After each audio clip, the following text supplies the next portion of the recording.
Greetings, my dear viewer. You're on the channel The Price of Cheating. The channel is for those who appreciate traditional family values and condemn adultery. So be sure to subscribe to the channel. Let's get started.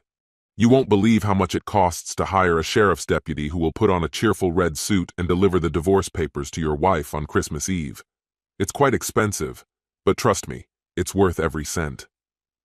By the time we met behind the garage, he was already in full Santa form. And let me tell you that he was just great.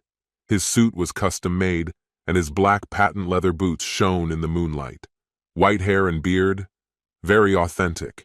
And his eyes, oh, how they sparkled with mischief. The dimples on his cheeks were as joyful as a child's on Christmas morning, and his cheeks were rosy as freshly picked apples. Nose, cherry red and perfectly round. Deputy Jackson, as a professional, had a lot of excess weight, and his stomach swayed deliciously, like jelly in a bowl. It was creepy. It felt like I was standing next to a real person.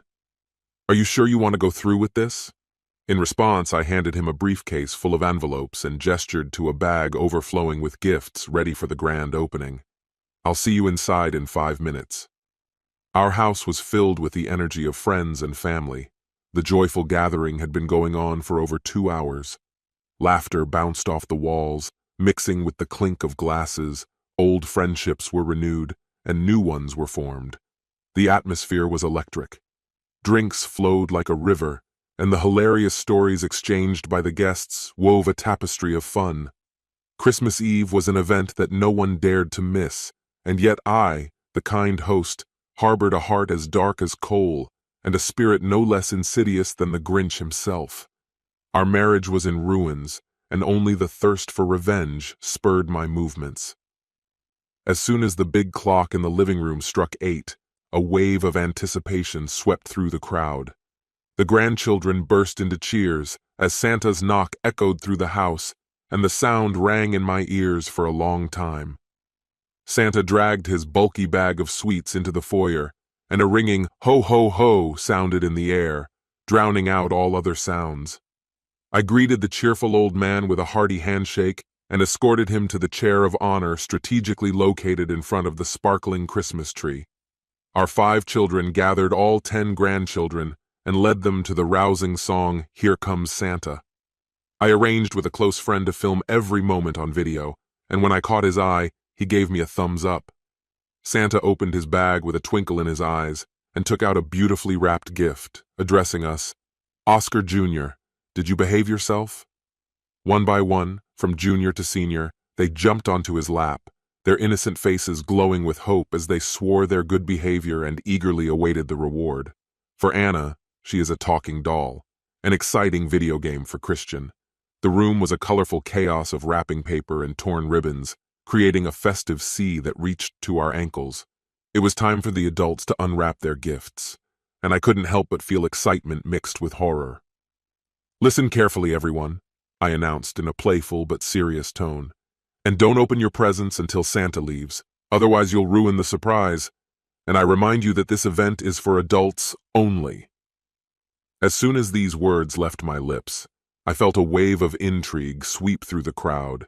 Everyone gathered around, wanting to take part in the ceremony. While the camera was snapping, capturing the moment, each adult was handed a bright red or green envelope with names elegantly inscribed in shimmering gold. A whisper of speculation filled the air as they exchanged glances. What treasures might be hidden inside? Dreams of a family vacation in sun-soaked countries flashed through my mind, but I tried my best to keep a calm look. Deep down, I was struggling with a storm of emotions. Each envelope reminded me of a dark secret that I had revealed just a few weeks ago. The woman I lived with for 39 years, the mother of my children, was involved in an affair with her boss. I won't bore you with the details of how I came across such a betrayal. I'll just say that the moment I looked at the photos provided by the detective, disbelief turned into a cold, hard reality. Watching the hopeful faces around me, I couldn't help feeling that in every envelope there was a nail for my family, sealing the fate of a life that I once thought was perfect. Inside each envelope was a treasure trove of 6 stunning photographs, artfully capturing the secret bond between Thomas and my wife. As tempting as it was to enclose a DVD with the best hits showing off their escapades, one of them even depicted our marital bed, I refused.